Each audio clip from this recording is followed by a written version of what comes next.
सावंतवाडीच्या दोडा मार्गमध्ये महायुतीचे उमेदवार नारायण राणे यांच्या प्रचारार्थ मेळावा पार पडलाय।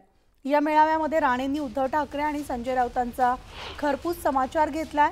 2.5 वर्षात दोनदा मंत्रालयात जाणारा मुख्यमंत्री पंतप्रधान होण्याची स्वप्न पाहतो आणि अशा शब्दात राणेंनी ठाकरेंवर निशाणा साधलाय। दुसरीकडे नारायण राणेंनी विनायक राऊतांना इशारा दिलाय।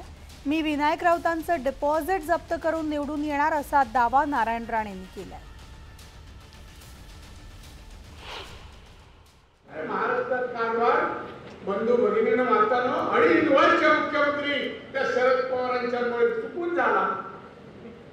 2 दिवस मंत्रालयात, फक्त 2 दिवस नाही, घरात कुलपामधला मुख्यमंत्री मातो सोडली असा आणि आता टीका करतात।